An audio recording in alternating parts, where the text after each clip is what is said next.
Assalamu alaikum, bienvenue sur Vérité Din.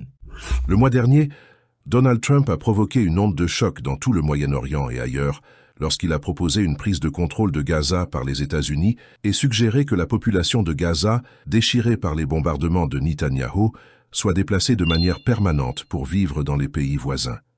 Bien que ces derniers jours, Trump semble avoir fait marche arrière après que son plan diabolique ait été condamné d'abord dans son pays et partout dans le monde, des critiques ainsi que des messages de solidarité pour les Palestiniens continuent d'affluer de par les quatre coins du monde. Écoutez d'abord ce message puissant qu'un garçon palestinien de 11 ans a envoyé à Donald Trump.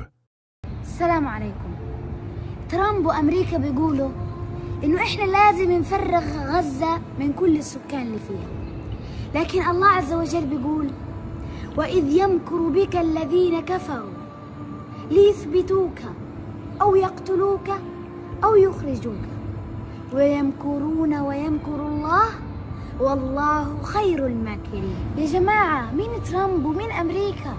الله عز وجل هو مدبر كل هذا الكون. الله ما بيدبر للمؤمن إلا الخير. يعني اطمئنوا. كان في واحد قبل ترامب شاطر اسمه فرعون قال أنا ربكم الأعلى بس طلع في الآخر هامل وبيعرفش يسبح وزي هيك ترامب. En effet, le monde entier est d'accord avec le jeune garçon que Gaza n'est pas à vendre, qu'il n'est pas à négocier, qu'il n'est à donner comme cadeau par qui que ce soit et qu'il n'y ait pas de dirigeant ou de pouvoir étranger qui ait le droit de s'approprier Gaza.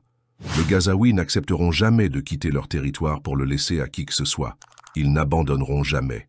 Peu importe la destruction qu'ils affronteront, peu importe combien de bombes tomberont sur eux, ils resteront. Et même si leurs maisons sont transformées en poussière, ils le reconstruiront brique par brique, rue par rue, peu importe combien de temps cela prendra, parce que le peuple de Gaza est sans doute le peuple le plus fort de notre génération. Ils ont enduré des souffrances inimaginables, mais leur foi et leur détermination restent inébranlables. Et aujourd'hui, après toutes ces épreuves, quelqu'un surgit de nulle part pour proclamer avec arrogance que les États-Unis s'empareront de Gaza. Qui lui a donné le droit? Pour qui se prend-il pour s'approprier la terre de plus de 2 millions d'innocents? C'est un nettoyage ethnique au grand jour. Pendant plus d'une année et demie, ils ont détruit, ils ont massacré et maintenant ils veulent tout effacer. Dans quel monde vivons-nous où des gens qui se considèrent puissants peuvent ouvertement proposer de voler un territoire entier et d'exterminer ses habitants comme s'ils n'avaient jamais existé? Gaza n'est pas un morceau de terre vide en attente d'un nouveau propriétaire. C'est un foyer pour plus de 2 millions de personnes remplies de souvenirs, d'amour et de sacrifices. Elle appartient à ceux qui y vivent depuis des générations, qui y ont enterré leurs proches, qui ont résisté à l'oppression avec pour seul but de survivre. Imaginez être chassé de chez vous, non pas à cause de quoi que ce soit que vous ayez fait, mais parce que quelqu'un d'autre a décidé que vous n'y aviez pas votre place. Imaginez regarder les ruines de votre ville et vous entendre dire qu'elle ne vous appartient plus. Où est la justice dans tout cela? Lorsque notre prophète Muhammad sallallahu alayhi wa sallam a été contraint de quitter la Mecque, sa ville natale, il a tourné sa tête vers sa ville et a dit « Par Allah, tu es ma terre la plus aimée. Si ton peuple ne m'avait pas expulsé, je ne serais jamais parti. » Si le prophète avait ressenti une telle tristesse pour sa ville, que doivent ressentir 2 millions de Gazaouis lorsqu'on leur annonce que leur territoire tout entier sera confisqué? Et si cela arrive à Gaza aujourd'hui, que sera la Cisjordanie demain?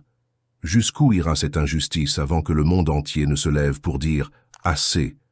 Allah a envoyé un avertissement sévère aux oppresseurs dans le Coran en disant « Ne chassez pas injustement les gens de leur maison et ne les opprimez pas, car Allah n'aime pas les oppresseurs. » Pourtant, aujourd'hui, l'oppression est présentée comme une stratégie et le nettoyage ethnique comme un jeu politique. Pour ceux d'entre vous qui ne se soucient pas de ce qui se passe, sommes-nous devenus si insensibles que nous ne ressentons plus la douleur de notre Ummah?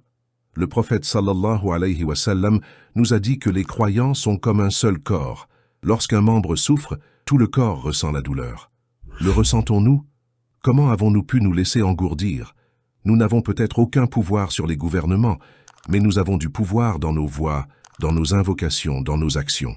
Chaque mot que nous prononçons compte. Chaque prière que nous faisons est entendue par Allah. Et Allah promet dans le Coran. Et ne pense point qu'Allah soit inattentif à ce que font les injustes. Il leur accordera un délai jusqu'au jour où leurs regards se figeront. C'est le jour où la justice d'Allah sera appliquée, la vraie justice. Mais ne soyons pas de ceux qui regardent sans rien faire.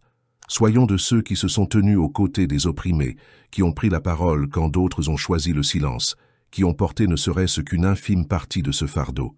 Qu'Allah protège le peuple de Gaza, qu'il lui accorde patience et soulagement, qu'il réveille le cœur de ceux qui ont le pouvoir d'arrêter leur folie. Puisse Allah unifier cette Ummah dans sa lutte contre l'injustice, où qu'elle se trouve. Assalamu alaykum.